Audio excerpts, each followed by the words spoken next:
Welcome back to another episode of Rogue Wealth. Today, this one's personal. 7 words that saved my life, literally. And I see this happen, this pattern reoccur, but I didn't really recognize it until it hit me. And hundreds of business owners, family-run business owners in crisis, it's the same trap that keeps repeating. And it's, I'm responsible for fixing this versus this is my fault. And the trap is they get lumped together. Fault and responsibility packaged up. They feel the same. They feel identical. They're not. This is my responsibility is forward motion. This is my fault, paralysis. It's a prison. And now I got to admit, I've been a huge Jocko Willink fan forever. I still am. Extreme ownership is just a way of life. I preach it. I believe in it. I practice it. But there was this one little place that I could not apply it successfully for a long period of time. It became crushing to me. My 5th-born daughter is medically complicated, very complex situation. And when it all unfolded from her 3-month-old milestone up until today, no one can point the cause to her condition. It's not the doctors, not the experts. We've traveled all over the place, spent weeks and months of time in and out of hospitals, for weeks and months at a time, and no one can figure it out. And the loop that ran in my head the entire time where I fell back onto because of extreme ownership was, this is my fault. This situation is my fault. What she's struggling with is my fault. And it wasn't too long ago, actually, that fault and responsibility were cracked open for me. So Father Mike Schmitz, he runs homilies and different prayer groups and things on an audio app called Hallow. I listen in when I can. I'm not regular at it, but there must have been a reason. I was at a dark spot in my personal life, in my personal head, that war zone between my ears. And during his homily that I was listening to, he said, "It's not my fault, but my responsibility. It's not my fault, but my responsibility." And I just stopped dead in my tracks. Rewound, went back and listened to it, listened to the context, listened to the story. And the only piece that came to me clear as day, it's not my fault, but it's my responsibility. And that's what this whole episode's about. It's cracking fault separate of responsibility. Why? Fault is backward looking. It's retrospective. It sticks blame, it anchors you, and it keeps you stuck in the situation. Whether or not it is your fault, but that's what fault does. Fault creates suffering in the past. Responsibility, on the other hand, as I've said always, growth solves all problems, most problems. It's a little nuance. But growth solves problems. Responsibility creates a forward-looking perspective.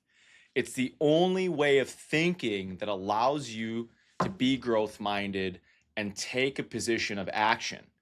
And so the prison that comes up here is asking why, because it opens up fault. And in my situation and many family situation I've seen for various reasons, sometimes there's no answer. That's why sucks as a tool. Because it creates an environment where you can open up the door to fault, and then all of a sudden you're stuck going backwards, and you sit there and toil. That's what I did for a long time. At the expense of my family and caring for my daughter and our other kids, as a husband, as a father, as a leader, as a business owner, as a leader of a family-run business. The baggage of thinking of that fault piece and muscling through the responsibility just becomes way too big of a burden. And the brain fills that void of trying to answer that question with, well, can't find another answer, so it's got to be me. And that's just not the case. It's not my fault, but my responsibility. And so I spent a lot of time trying to figure this out because I wanted to get to the answer, because that's my natural tendency. The what, the why behind things. Explain it. Make it make sense for me. So I found 5 thinkers with similar conclusions. Brene Brown found that guilt means I did something bad. It drives repair and it creates accountability. But shame, fault, means I am bad. It creates hiding. It creates the conditions of withdrawal and all the other things you hear about depression and other emotional issues. Opens up the door to addiction in family settings. That fault issue of a co-partner or somebody at the table who just can't quite articulate why things are the way they are. We've seen this happen. It destroys family businesses, but it happens over time. It was happening to me. Luckily, Father Mike in his homily was there to save me. Martin Siegelman actually identified the 3 P's of explaining negative events. Permanence. And asking that question or filtering, hey, is this situation forever or temporary? The next one is pervasiveness. Does this situation affect everything or just in a particular area? For me, I let what we were working with our daughter to impact over time everything else because I kept assigning myself fault or taking blame for what was frankly not my fault. It was nobody's fault. It just happened. We were responsible for moving it forward. And then personalization. Is this about me or about circumstances? And if you ever heard somebody, and I've heard this from smart people, much smarter than me, it's not what happens to you, it's what happens for you. Taking the personalization out of that was a game changer for me as well. It happened for me. The situation happened for me. It allowed me to create a new pathway to navigate my time, my care, my love, my leadership, my understanding, my compassion, my decision making, my problem solving. Can we shift this to a forward orientation? How do we do that? And good news is what the findings, the good news with Martin Siegelman's work is the finding is that all of these things are retrainable. We can be retrained and reprogrammed to have that forward view rather than that backward fault, blame, and shame view and get unanchored and free ourselves from it. Viktor Frankl, it's the space between stimulus and response. He's famously written, you don't need to find fault before you take responsibility. Think of it this way. If Viktor stewed in the fault of being thrown and degraded into a concentration camp, if he just stayed in that mental space, he would have never made it out alive. And he would have never found the courage to share his story with the world the way he did. And that is the piece of action of the condition, regardless of why the condition's happening, is important. You do not need to find fault before you take responsibility. Edwin Friedman found that an over-absorbed and over-compassionate leader, which I've been guilty of, whether it's in business or at home, taking all the stress and anxiety of other people off their plate and compartmentalizing it and internalizing it, suffers because they take on other people's faults. There's no need to do that. The better way is to stay calm and say, hey, this is not my cause, but it's mine to steward. And that's what I've learned. That's what strengthened me as a financial bodyguard is that I deal with so many issues of our family members and of our clients, but it's not of my cause that they're going through this. I'm there to steward them and help them see the way I see things. It's not my fault, but my responsibility. And then my favorite, Jocko Willink, which I maybe misread. I've gone through the text again and again. I listen and follow him. Extreme ownership is gold in business and athleticism and in challenging situations. But in my case, I misapplied it at home. And then that manufactured this big consequence and storm in my life in all the different aspects. And so extreme ownership does not mean extreme fault. Extreme ownership means extreme responsibility, doing the right things and carrying through forward progress, regardless of what the fault is and regardless of what the conditions were. So a couple stories on how I see this manifest in family-run businesses. The first one I called the guilt-funded rescue. And this is where mom or dad just don't enforce consequences. They give the keys to their son or their daughter to run the business, but they're still around, they're active, but they're doing it kind of behind the scenes. They don't step out entirely. The loosely held management team sees it, and guilt diffuses all the hard conversations like, hey, you didn't really run the right process on this purchase order, or you didn't really think through the acquisition of this piece of real estate or this build out, or you took on way too much risk in this project or this investment or this deployment. Those conversations don't come on because rescue money keeps flowing. The parents still have extracted wealth from the business they've piled up, or the business is just striking it right in the right time and there's excess cash flow where you can bury the bodies with margin and cash flow. So that hard conversation never happens. And this is where governance and having a process, formalizing a board of internal and external advisors diffuses the possibility of having those guilt conversations into objective, hey, this can't go this way because here are the consequences. It's my responsibility as dad or mom or whoever to my sibling or my next of kin who's going to be running the business to follow this process, because the consequences of it, if it fails, is we all go down.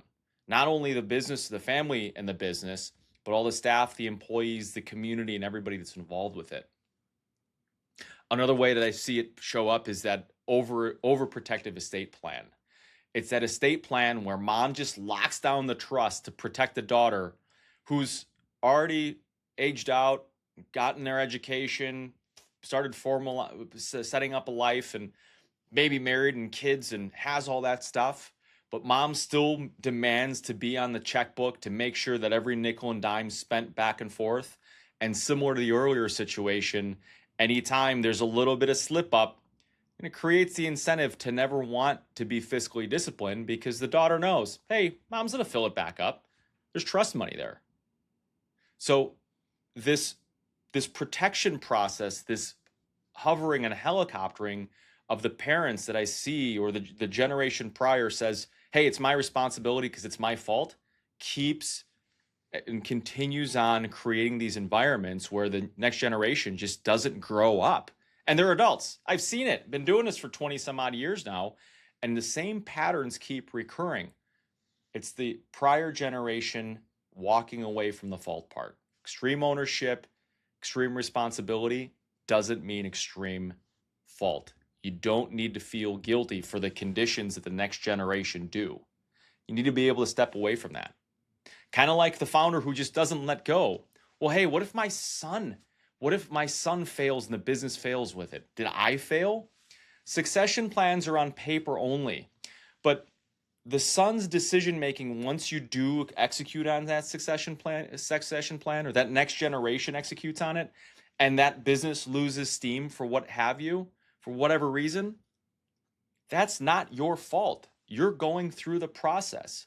Had you done all the things to steward it properly? That's what's important. Are you doing all the things that you're responsible for? That's what's important. Everything out, the conditions we can't control. It reminds me of one of our clients who had a sibling that was a shareholder in the family business, but not an active role, and basically played the role of the family's unpaid therapist, and ran around with great ideas and random things they read, or some sort of networking group or mastery group or a book, and said, hey, we're going to try this. We're going to try it to fix it with this and go around here. And don't worry, this is good. We're going to fix it here. And basically this sibling who was the unpaid therapist in the family was running around and enabling everybody, rather than going back to the importance, as I mentioned earlier, governance, protocol, and processes. Because a business is a real functioning thing. It does have a user's manual and a user's guide. Sometimes it's not documented. Actually, a lot of times it isn't. We've seen the data. But it does exist. It exists in the minds and in the daily motions of everybody that operates within the business.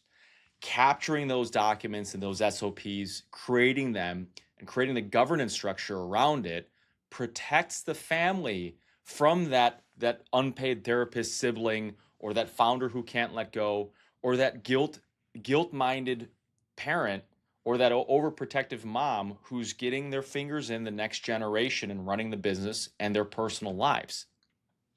And so there's 4 things that you can do that are practical and actionable from this takeaway. Number 1, split the questions. Don't ask, why did this happen? Start asking, What can I do right now to take a next step forward and improve this situation? How can I be a better caregiver? How can I be a better leader? How can I be a better provider? How can I solve a problem better to the market? How can I improve results and performance? Don't pay the paralysis tax of trying to figure out the why, because you just get stuck and trapped in that prison. Number 2, fact check the story and audit it. It doesn't make sense just to run with the top level surface of what you're seeing. Fact check, watch out for biases, be careful with who you're getting information from, because the truth does matter from the perspective of the table. But if you're responsible for leadership in that family-run business, it's your responsibility to understand that you're aware of the biases and you're aware of the different perspectives that might compete with the truth and the processes, procedures, and governance of the business. So fact check the story. And then authority versus responsibility. You can be responsible for what you had no power to cause, and that's stewardship. That's not fault. We can be running the business and some outside factor could be a crisis, could be a pandemic, could be a rule change that happens at policy, could be trades or tariffs. It could be things that are totally out of control that put the business and us in a precarious financial decision to either decide to have to sell, carve off part of the business, recapitalize, get outside capital, close a line, start a new, any of these things. But the thing that created the situation or the condition that we don't have authority over, that's not our fault. But it's still our responsibility as leaders and owners of these businesses to run and make those decisions. It's still our responsibility as owners of portfolios and positions to make decisions regardless of if the macroeconomic conditions warrant them or not. Because we don't have the authority to impact those conditions. We have the responsibility to carry it through. And the last bit that makes a big move is say it out loud. I had my situation, what I was going through, bottled up deep inside because I was hard charge and extreme ownership guy. It's all about it. But that fault narrative brews inside in silence, and naming it is very important. And naming it for me and separating fault from responsibility was the biggest door opener. And then from there, everything falls back into place. And so in closing here, the stakes of this is all about legacy, whether it's for you and your family or me and my family.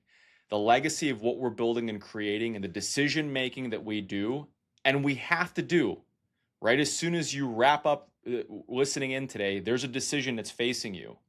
But it's all about our legacy and what we leave, because fault leads to shame, and shame creates the exact behaviors that bankrupt families: withdrawal, paralysis of decision making, enabling bad behavior and poor choices.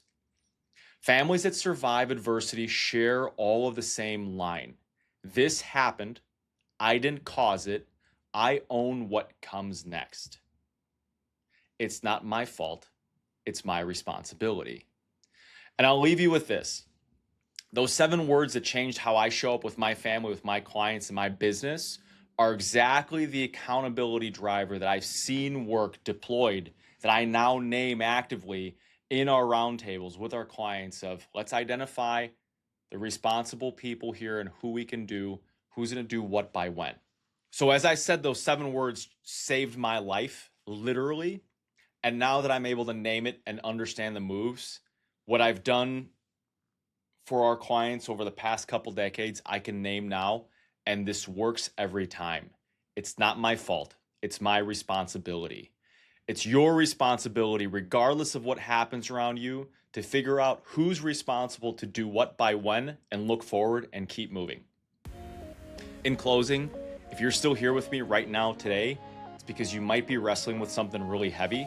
Here's what I'd suggest. Grab a copy of Viktor Frankl's A Man's Search for Meaning. It's 160 some odd pages. It's worth a read or a reread. There's nuggets and perspectives in there paired up with this episode that I'm sure will help you. I thank you for listening. I look forward to seeing you in another episode of Rogue Wealth.